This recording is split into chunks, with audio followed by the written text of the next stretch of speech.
지난주에 야고보의 죽음, 순교, 또 베드로가 감옥에 갇혔는데 천사가 나타나서 추록을 하게 되죠. 추록을 하게 되는데 이것이 왜 사도행전에 왜 들어갔을까요? 그 기록을 보면 앞뒤에 이런 기록이 있어요. 바로 앞에 야고보 순교와 베드로의 탈옥, 바로 앞에 뭐가 나오느냐? 안디옥 교회에서 이 팔레스타인 지방에, 예루살렘 지방에 기근이 심해서 부조를 보내요. 부조를 보내서 도와주려고 파송을 해요. 파송을 했는데 야고보의 순교 얘기가 나오고 베드로가 죽는 얘기가 다시 감옥에서 나오는 이야기가 나오고, 그 다음에 곧바로 나오는 게 바나바와 사울이 부조를 전달하는 일을 마치고 안디옥 교회로 돌아왔더라. 시간적으로 그렇게 기록이 되어 있어요. 이때 무엇을 느꼈을까요? 이 박해의 현장에서 죽음을 느꼈죠. 죽음이 있기 때문에 아무 일도 못하고 돌아온 거죠. 죽음을 느꼈을 거예요. 그러나 공포스럽고 절망적이고 패배적인 그런 죽음이 아니에요. 그런 죽음이 아니고 하나님의 종말이 가까워온 죽음, 하나님의 심판이 가까워온 죽음, 그 죽음을 느끼는 거죠. 데살로니가 전후서에 기록된 종말신앙, 고린도전서에 기록된 종말신앙, 부활신앙, 이런 것들을 뼈저리게 깊게 느꼈던 거죠. 스데반의 순교로 시작이 된 이제 거의 20년째가 되어가는 그 기간 동안에 예루살렘 성도들을 향한 큰 박해는 점점 더 커지고 심해졌어요. 그러는 동안에 예루살렘에서는 박해가 있었지만 그 외의 지역으로 복음이 어느덧 20년째 퍼져나가고 있는 거예요. 유대와 사마리아와 소아시아 지방과 유럽 지방, 그리고 아프리카에까지 이 이름 모를 전도자들에 의해서 복음이 퍼져나가게 됩니다. 시리아의 최고의 도시, 최대 도시 안디옥, 이곳에서 유대인들이 전도를 하고, 유대인들이 전도를 했는데 유대인에게만 전도한 것이 아니라 헬라인에게도 전도를 해서 이방인이 기독교를 믿게 되었던 거죠. 바로 그래서 바나바가 파송을 받고, 그래서 이 바나바가 사울을 데리고 가서 함께 목회를 하고 1년 동안 안디옥 교회를 아주 크게 성장을 시켰어요. 이런 역사가 있는 거죠. 이 안디옥 교회에서 사도 바울이 뭘 했을까요? 말씀을 가르쳤죠. 안디옥 교회는 말씀이 있는 교회입니다. 말씀은 영의 양식입니다. 말씀은 생명입니다. 말씀이 없는 곳에는 건강한 교회가 없습니다. 선교도 없습니다. 그러나 말씀이 있는 곳에 건강한 교회, 생명력 있는 교회가 성장해 나가는 것입니다. 우리가 하나님의 말씀으로 충만해 있으면 세상 사상이 우리를 침투하지를 못해요. 우리를 유혹하지 못해요. 그리고 안디옥 교회가 힘이 있었던 것은 말씀을 배우는 데 그치지 않고 말씀을 가르쳤기 때문이에요. 말씀을 가르치고 전파하는 것, 이것이 선교입니다.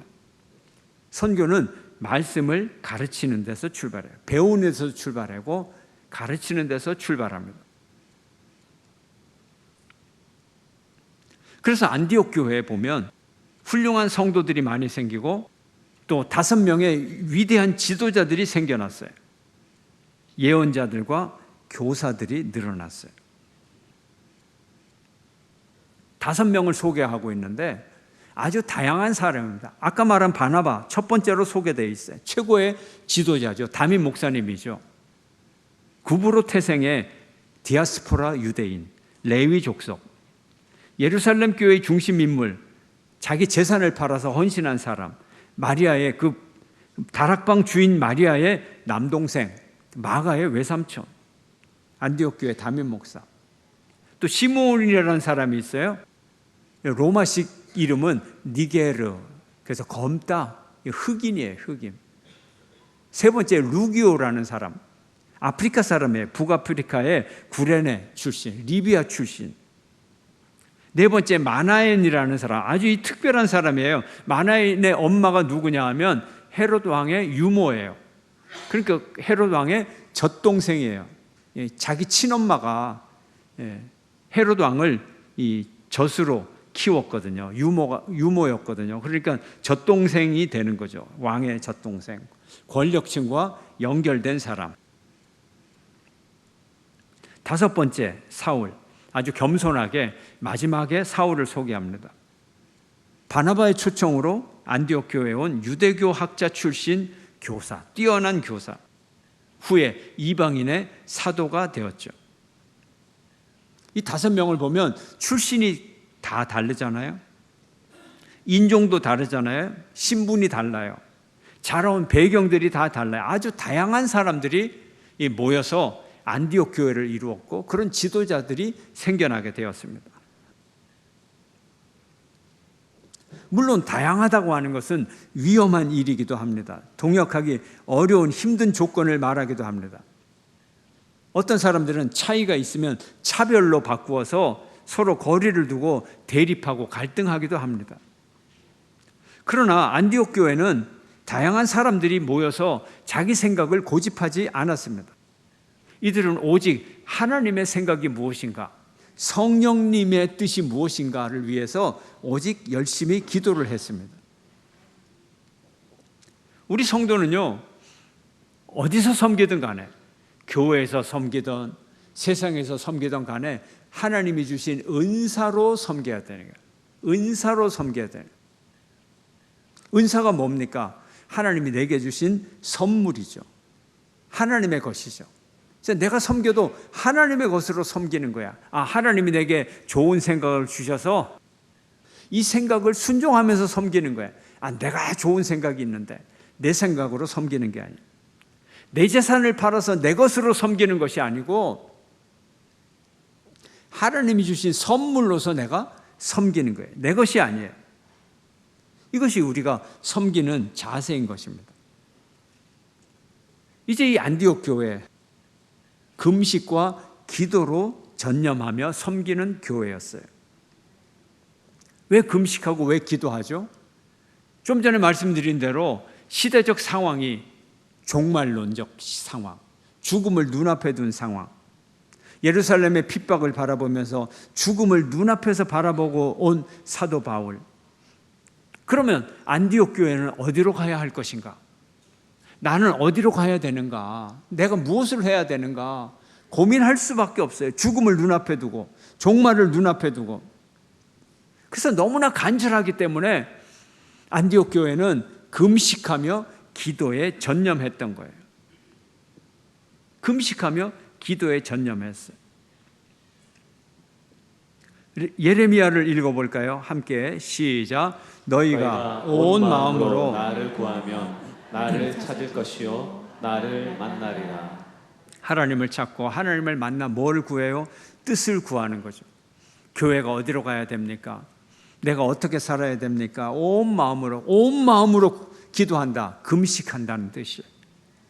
금식한다는, 금식의 의미는 집중한다. 기도 외에는 모든 것을 다 포기한다. 이런 의미를 가지고 있어요. 사람이 풍족할 때 기도 안 하거든요. 산만하기 때문에. 그러나 배고프고 금식할 때 기도에 집중할 수가 있습니다. 그렇지만 금식 기도는 어렵습니다, 여러분. 금식 쉽습니까? 어렵습니까? 금식 어려워요. 기도 쉽습니까? 어렵습니까? 기도 어려워요.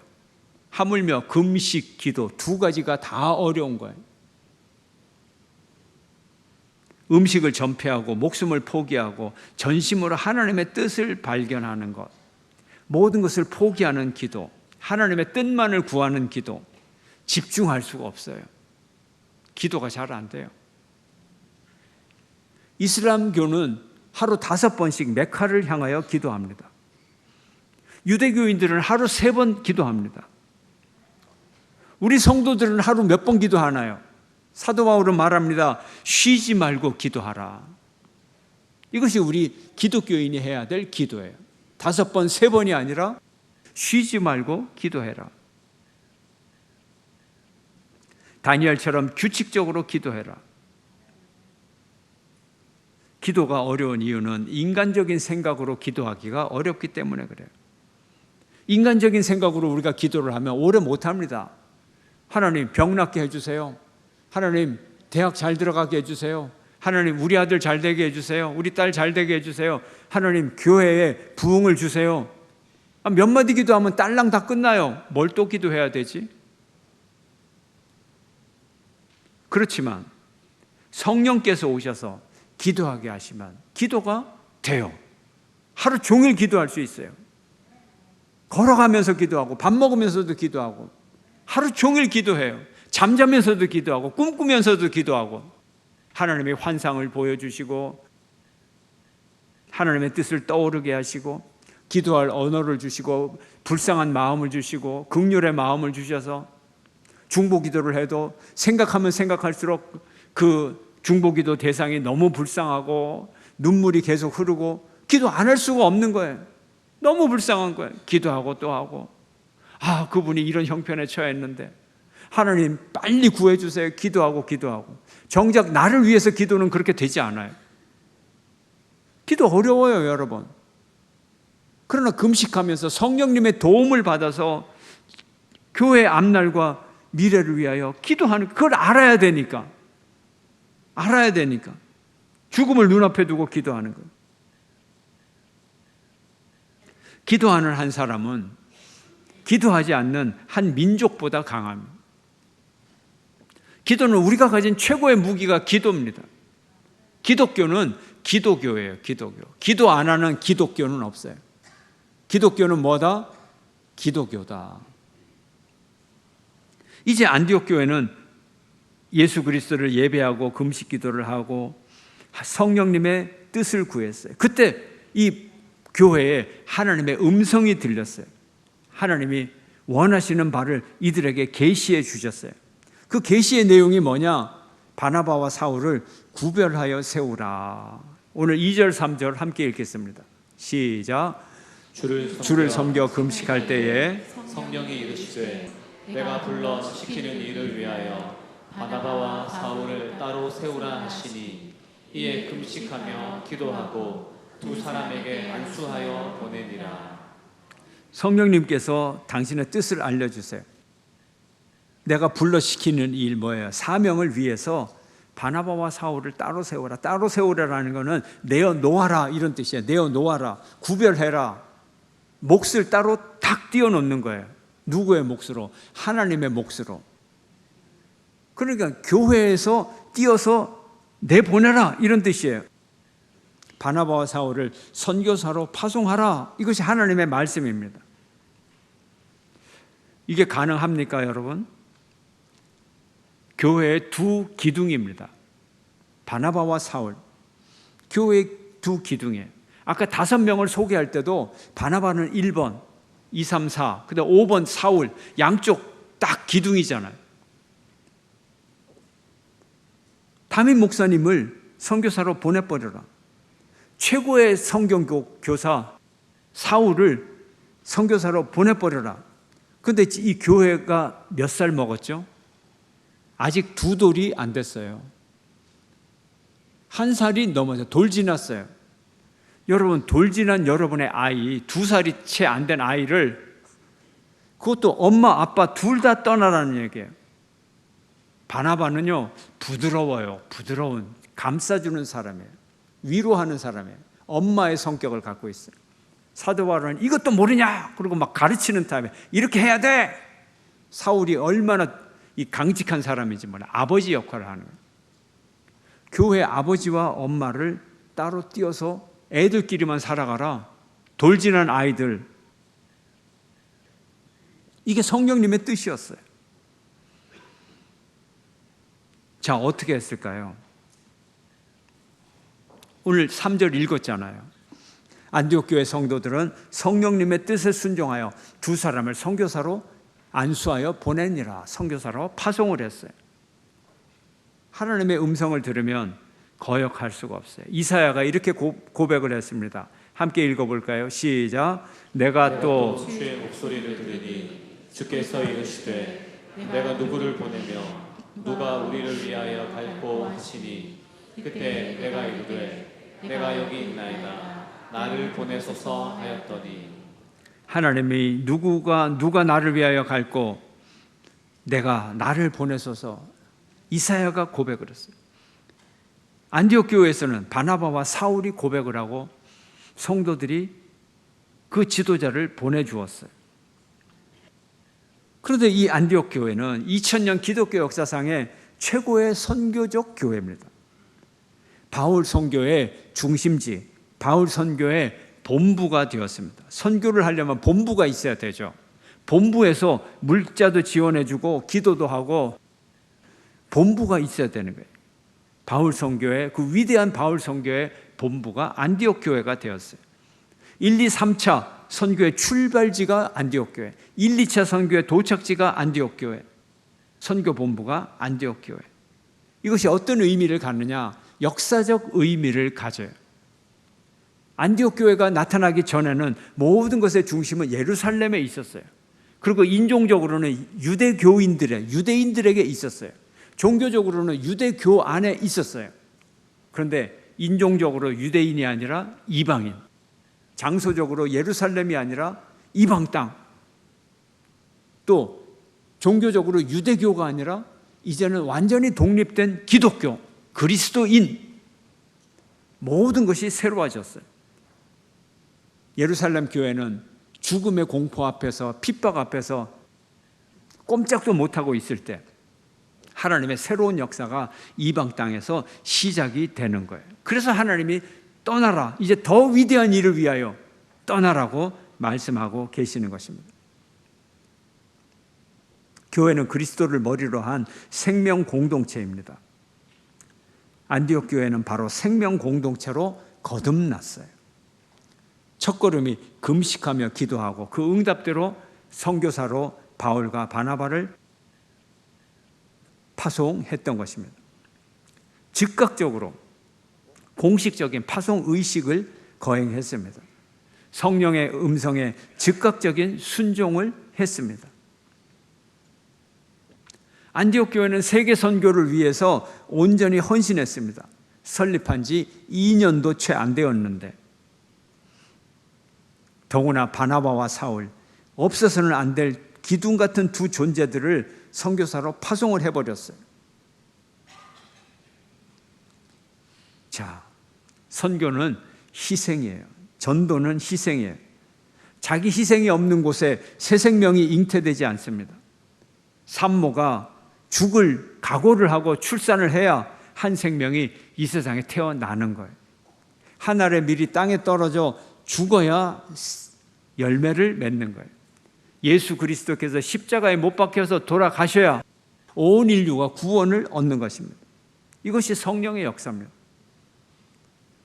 안디옥 교회를 통해서 복음의 역사가 전환점을 이루었어요. 예루살렘에서 이제는 안디옥 중심으로, 베드로에게서부터 시작된 복음이 이제는 바울 중심으로, 유대인을 중심으로 했던 복음이 이제는 이방인 중심으로, 팔레스타인 지방을 중심으로 했던 복음이 이제는 지중해 세계 전체로 이동하는 분수령을 맞았던 것입니다.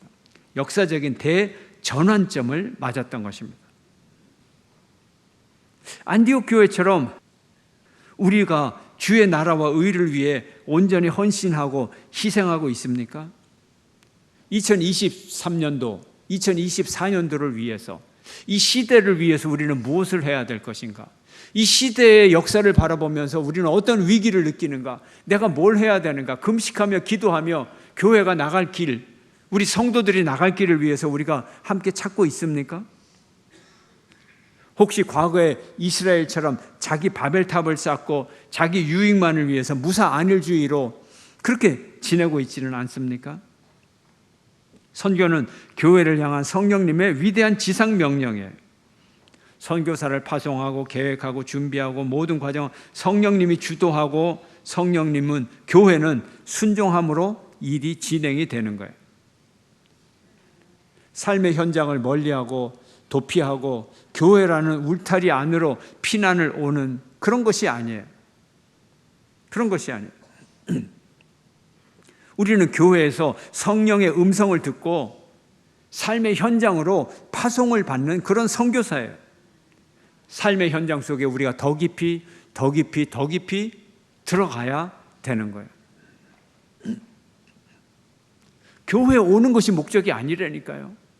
교회는 선교 본부예요. 그래서 교회 선교 본부를 세워야 돼요. 선교 본부에서 훈련도 받고 소명 의식도 받고 선교 작전도 세우고, 그래야 이제 세상으로 나가서 선교사 노릇을 잘 하는 거예요. 교회를 세우는 일, 아주 의미 있는 일이에요. 그러나 그 자체가 목적은 아니에요. 뭘 하느냐는 거예요. 뭘 하느냐. 여러분이 교회 직책을 계속 잘 감당하시기를 바랍니다. 선교 본부를 세우는 일이에요. 본부가 없는데 어디로 어떻게 무슨 일로 선교사가 파송이 됩니까? 여러분이 어떤 직책을 맡았어요? 연말까지 잘하시기를 바랍니다. 내년에 더 큰 일을 맡으세요. 더 잘하시기를 바랍니다. 더 열심히 하시기를 바랍니다. 이것이 우리의 섬김의 원리인 것이죠. 그 삶의 현장을 하나님이 계시는 하나님의 임재 장소로 만드는 거예요. 하나님이 없는 공간에 우리가 가서 하나님과 함께 가서 그곳이 성령이 역사하시는 곳으로 변화시키는 것, 이것이 선교예요. 이것이 바울 시대의 선교고 오늘 우리 시대의 선교예요. 우리는 발로 뛰지 않아도 할 수 있으니 얼마나 좋은 세상을 살아가고 있습니까? 오늘 우리 기독교의 현주소가 땅끝입니다. 오늘 각자의 삶의 자리가 파송받은 선교의 자리입니다. 사탄에게 빼앗긴 한 영혼을 되찾아오면 그곳이 선교의 현장입니다. 저주와 멸망의 세상에 하나님의 복을 선포하는 것이 선교입니다. 우리가 찾아가서 복의 근원이 되어주는 것, 이것이 선교입니다. 여러분이 가는 곳마다 복덩어리가 돼야 돼요. 여러분의 직장에서 김 과장이 복덩어리가 돼야 되고, 이 부장이 복덩어리가 돼야 되고, 복덩어리가 돼야 돼요. 회사가 잘 돌아가는 그런 복덩어리뿐만이 아니고, 여러분이 그곳에서 영적인 생명을 전하고 전도를 하고 그곳을 하나님 나라로 만들어가는 영적인 복덩어리들의 역할을 감당해야 되는 것입니다. 저주와 멸망의 세상에 하나님의 복을 선포해야 되고, 타락한 세상 풍조 속에서 하나님의 목적을 찾아가는 것, 이것이 선교입니다. 그래서 우리가 선교적 교회가 돼야 되고, 선교적 성도로서 삶을 살아야 되고, 선교적 삶을 살아가야 됩니다. 사람 보내는 선교보다 우리가 삶의 자리에서 각자 선교사의 역할을 감당하는 이것이 더 위대한 선교가 될 수 있어요. 대한민국이 전 세계에 엄청난 영향력을 미치고 우리 문화와 우리 종교와 교회가 엄청난 영향력을 미칠 수 있어요. 우리가 우리의 삶 속에서 선교사의 역할을 감당하면 하나님이 더 큰 복을 온 세상으로 퍼뜨릴 수 있도록 우리에게 기회를 주시는 것입니다. 말씀과 성령님께 순종하는 여러분 되시기를 축원합니다. 여러분이 세상으로 파송받은 선교사임을 깨달으면서 오늘 이 시간부터도 세상에 나가 선교사의 역할을 잘 감당하는 저와 여러분 모두가 되시기를 주의 이름으로 축원합니다.